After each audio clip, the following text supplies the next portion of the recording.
What is going on, folks? We are the Bozos, and I am Bozo. And I am Mux, and if you look on the screen there, you can see the AE4. This is the new assault rifle. It's laser fire. It's a load of fun. Lads, if you haven't used it yet, download that content, have a bit of fun with it. Also, you get a bit of Atlas Gorge, which is pipeline from Call of Duty 4.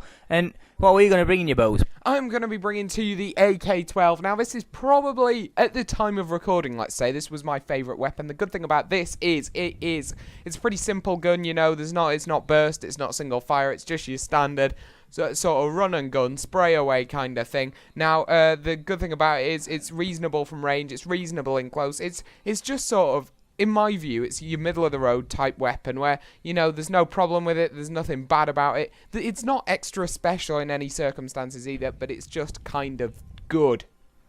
Yeah, I know what you're saying, mate. You know, this is a gun here, lads. This is a laser gun. If you have a look, you know, it's good power, good damage.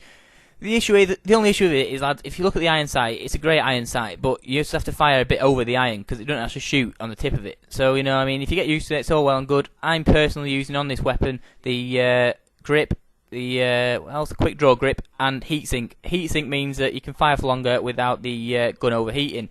It's also handy not having to reload all the time. You can still reload when you need to, but, you know, if you always run around with a gun, you do it.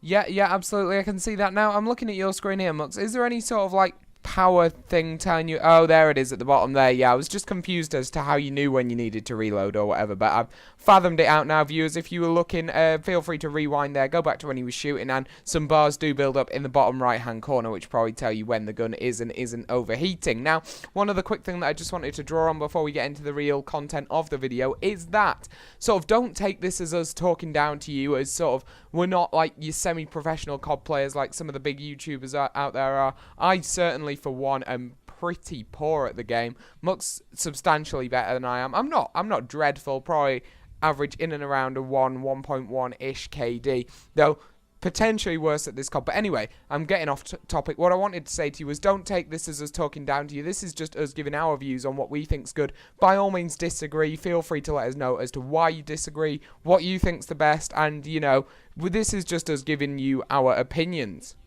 Yeah, it certainly is. We are your brothers. We're going to be bringing you all sorts of games. We're not necessarily going to be great at all these games, you know. We're going to give them a go. You know, it's like, if you want to watch this video, you watch it. Even if we're not the greatest, you know, you get to see a bit of action, you get to see what the guns are about. We can still talk to you what we feel about the guns, and it might just help you out a little bit. And not only that, you do get the live, high-quality banter that the Bozos do indeed provide. That is true. Also, lads, if you've been listening up recently at all, if you watched last when we were the FIFA Bozos, we did a pro clubs with subs, and you know it was great fun. And we're thinking about maybe bringing that back. So if you are interested, you know, leave us a comment or whatever. Just let us know if you're interested in doing that or being a part of it. Absolutely. We'd love to see some of the old faces back as well. So if you took part in that and happened to have followed us onto this channel, I mean, we had a great set of lads. So it'd be really nice if they could get involved, or at least some of them. In addition to that, you know, if you saw it last time, or if you've never seen it at all, you know, basically, gist is as simple as it sounds. We play clubs with our subs, and we just try and, you know, blast our way up the divisions and that kind of thing. We certainly do. Lads, what we're playing here is a bit of domination. Personally, me and Bose like to play Uplink. I don't know if you've played it before. It's like a Call of Duty take on basketball. It's a load of fun, and, you know, should give it a go. My score streaks I have on are UAV with Scrambler, also the Sentry Gun with Rocket Launcher, and I believe... Can't remember what else would I have a Mose? Is it rippable, or is that... yeah, that's the one. Rippable. I learned to put Sentry on, lads. Sentry means it fires by itself. I forgot to. I was wondering why I wasn't getting kills.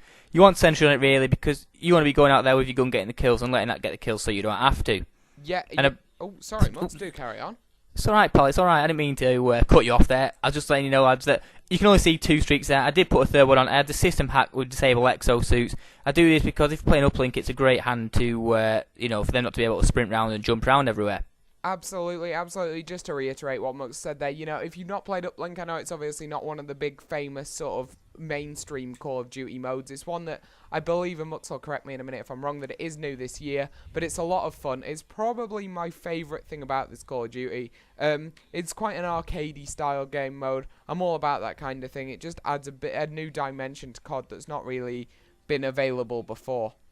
Yeah, it certainly does. And you get a fair amount of points for it, lads. You get 100 points for a kill, and I believe it's 200 points for an uplink, and 150 points for killing the player with it. So if you play a good game, you can rack up a few points, and you can be getting up them ranks fairly quickly. Absolutely, absolutely. I would certainly contest that you rank up faster in that than you do in something like your standard team deathmatch, which is something that I tend to steer clear of because it is sort of a one-dimensional game mode. I do like to play the objective on some of the more interesting ones. Another thing which I've never got to grips with, as I say, not being the greatest COD player, is search and destroy, so I steer clear of that as well. So uplink is sort of the perfect alternative for me. Anyway, lads, we've been here. We said we're going to bring you a class setup sort of thing. So we're going to talk a little bit about the guns individually. I'm thinking at the moment, I'm liking this gun a lot. It's great fun to use. Obviously, it's nice, sort of a bit different with a laser. It doesn't have great distance. I wouldn't say it's quite hard to get from distance, but if you tap fire, that can definitely be handy. The recoil isn't bad at all. You don't have to use grip. I use it just for the extended, low recoil. And all in all, good gun. I'd give it probably 9 out of 10 for maybe 8.5 out of 10 for an assault rifle. What about yourself on yours, Bose? AK-12, I do like it, as I say, and as you can probably infer from my comments at the start of the video, it was my favourite gun at the time. It's probably not my favourite gun any longer. May well be bringing to you what my favourite gun is in the near future. But yeah, it's good. As I've said, it's sort of middle of the road. It's good for a lot of things. It's not really great for anything, but it's certainly good for a lot of things, jack of all trades, if you will. So I definitely recommend using it, especially if you're sort of not the greatest COD player like myself. It's very easy to get to grips with. Yeah, so that has sort of been the class setup that we've shown you this time. I mean, in the future we can do far more detailed, far more about the class, far more based on it, or we can just use it as a platform to tell you about the guns, tell you about the kill streaks, tell you about all the rest of it, whilst sort of, having a chat with you and giving you a little update on how our channel is going. Yep, right, anyway, wrap it up, Bose. Yep, I certainly will. For now, we've been the Bozos. I've been Bozo. I've been Mux, and we'll catch you next time.